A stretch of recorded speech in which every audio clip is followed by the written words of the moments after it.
Gagawa tayo ng dessert recipe na hindi mo nakakailanganin pa ng oven or steamer. Panoorin mo lang yung buong video. So una po dito sa aking microwavable tub na meron siyang tig 750 ml, naglagay lang tayo dito ng half nitong cake bar. So i-flatten nyo lang yan dito sa ating microwavable tub. Tapos isi-set aside na po natin ito. Dito sa ating kasirola, pagsasama-samahin lang natin yung ating mga ingredients kagaya ng 24 grams red jelly powder. Tutunawin lang po natin ito sa 4 cups of water and take note na hindi pa po nakabukas yung apoy sa ating kalan. So habang hinahalo natin yan, pwede na rin tayo ditong maglagay ng 1 cup ng condensed milk. Haluin ulit natin para lang hindi siya mamuo doon sa bottom ng ating pan at maglagay na rin tayo dito at least 1 cup ng evaporated milk at half teaspoon ng vanilla essence. So kapag napagsama-sama na natin yan, haluin ulit natin ito ng maigi. Bago, kakailanganin po nating mag-drain nitong 340 grams ng Tita Ellie Red Kaong at kapag na-drain na po natin to, isasama lang natin yan dito sa ating mixture.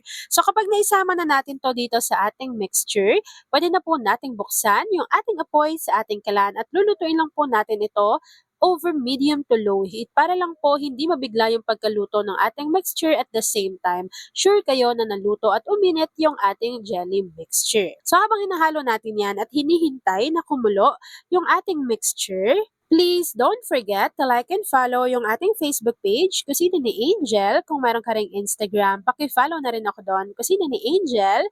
At kung gusto mong matuto pa ng iba pang mga recipes o kaya naman gusto mo mag-share ng mga niluluto mo everyday, pwedeng-pwede kang sumali sa ating Facebook group. Andyan lang po yan sa ating Facebook page. At ayun na nga mga kakusina, once na kumukulo na yung ating mixture, pwede na natin i-off yung apoy sa ating kalan at dahan-dahan lang natin tong isalin dito sa ating microwavable tub. So ako po in total, nakagawa ako ng 3 tub na merong tig 750 ml. So nasa sa inyo kung gusto nyo pang maglagay pa ng toppings sa ibabaw. So kapag naisalin na natin to dito lahat, hihintayin lang po natin tong mag-set at mag-firm bago ipapakita ko na sa inyo kung ano yung natapos nating easy dessert recipe. At ayan na nga mga kakusina, tapos na po ang ating easy dessert recipe na hindi na natin kinailangan pa ng steamer at oven.